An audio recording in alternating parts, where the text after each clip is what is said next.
overcome and I go and save those people from the fire, that emotion, then I come to the actions, to the deed of actually saving life. And by that I develop, a quality of sacrifice, in myself. I become a man who understands, to give, to sacrifice yourself, So when we talk emotion, emotion is an initial feeling prior to the action that we feel when we see or hear something, and that invites us to the actions. People like Bill Gates, of course, they don't need that because they've seen that a lot of time. So they can be sitting in their room and they still know there are people that are hungry and there are people in the need. So he does not need this intrigue, emotional intrigue, to get up and feel to do something. He already is familiar with that. And that's when you become a professional giver all the time, The habit is there already, creates that. So these are a bit of introduction that I'm going to give. So we said what mood is: result of instinctive desire, actions, a word generally used for any actions that we do. An emotion, or unlike the mood, is not a result of something, but is a calling that tells us to do. It's almost like an adverb to a deed. And when I use attribute, I mean those high quality of humanity, such as martyrdom, such as sacrifice, such as, a servitude, such as humility, a spiritual quality, that one all the time is like that. His personality could be said that he's generous. So those are the attributes. And deed, I use the deed, not action. I mean, strictly, a deed would be the one that results in a quality. A deed of giving your money, which is physical, to somebody, and that makes you to feel generous. On the course of time, if you do, the habit kicks in and you become a generous, then you like to give and you take a pleasure in giving.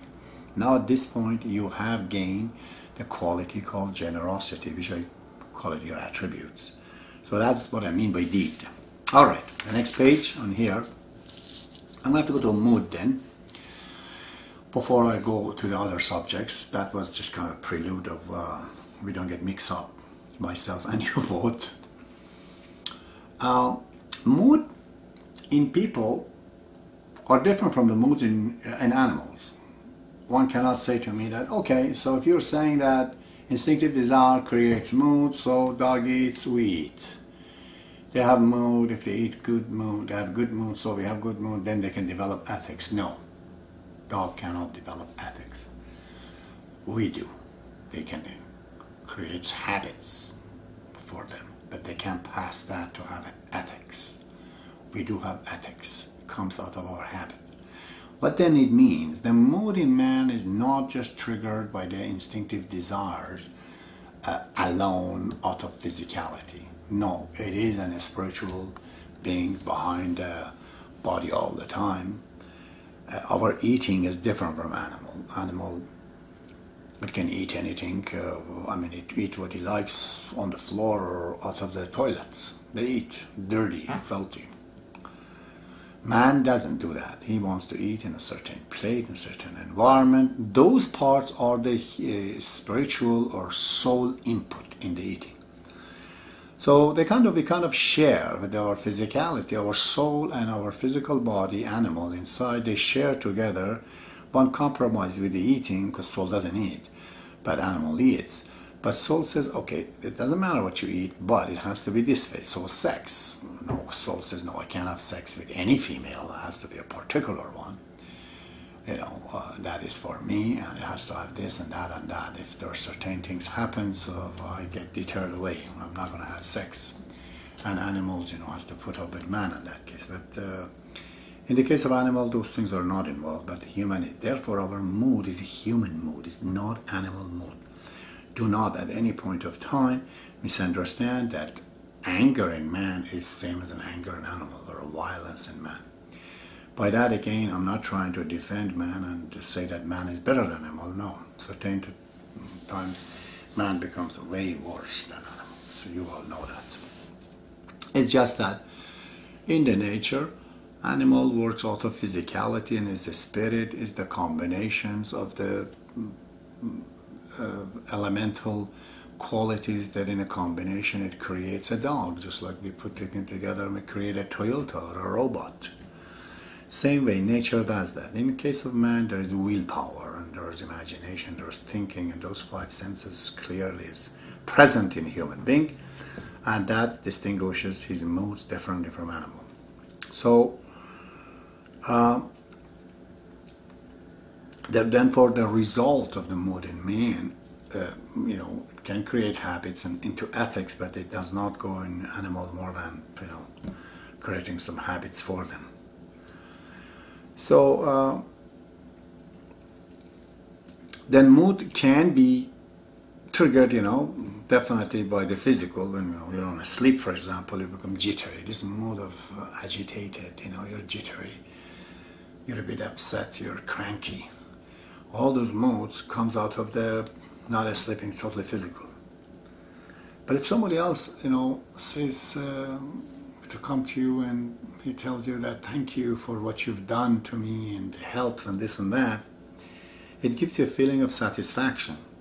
That has no root in the physicality at all. That's definitely human here. You can't thank animals for what they've done, even if you do, they don't understand. But we do. So, or sometimes it's both. A mood can be caused both by physical and spiritual things. As I give you the example of the food, yes, good food can satisfy my body, but if it is not in a good environment, my soul can become upset. The service is not right in restaurant and all that. So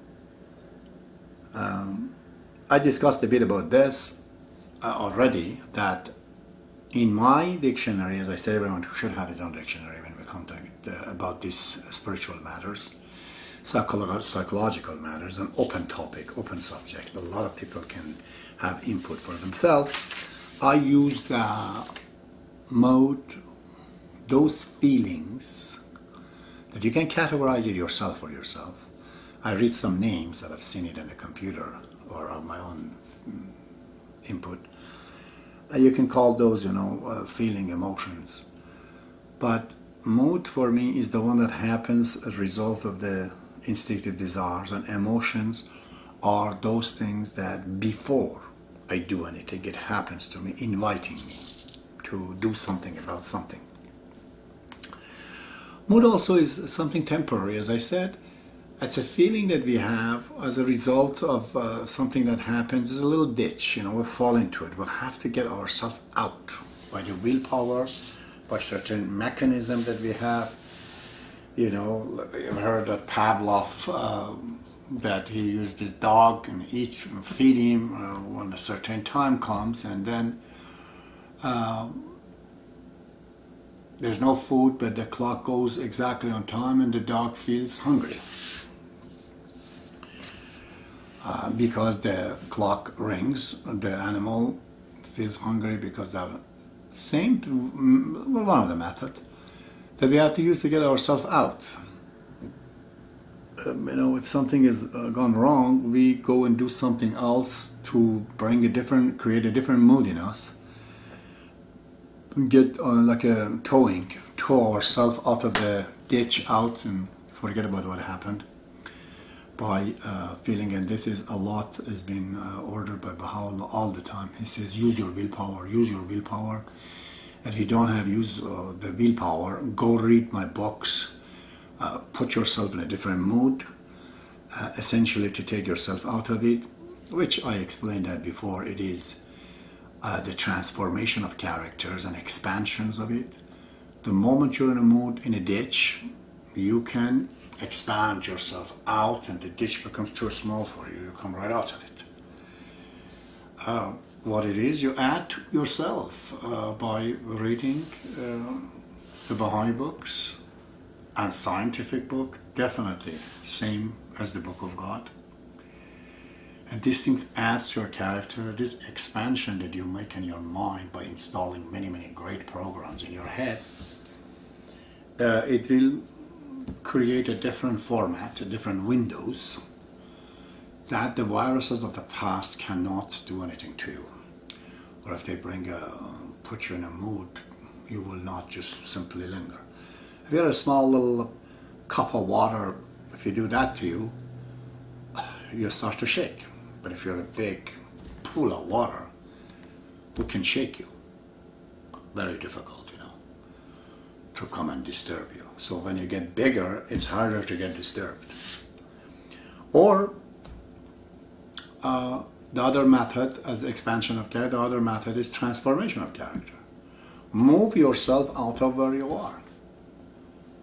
In the spiritual realm, mosquito sits here. If you have no willpower, doesn't have nothing, you can't talk about. Mosquito can sit here and eat you up. You have no power to do anything. But if you have willpower, you just get out of there.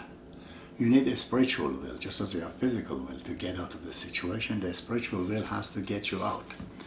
And it's not simple. You have to develop mind for it through the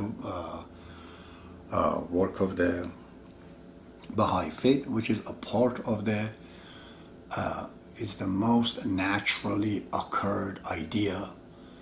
It is just like the nature itself. It's a part of the fabric of the nature, the religion of God. It is what we have to use in order to survive, just like oxygen, just like medicine that are in the nature.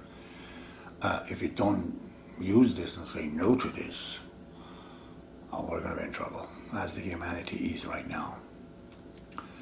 So if you can't get yourself out of these modes, what's going to happen? It becomes chronic. Then you tend to get upset all the time. And upsetness, if you have power, it makes you angry. If you don't have power, you become depressed because you can't do anything about it. But if you have power in yourself, you get up, become angry, and you do something. This anger, the feeling of anger, it will be used in the wrong places for the wrong reasons. And all the time then it triggers because you did not fix the last time the reasons for it. Now you're a chronically sick person.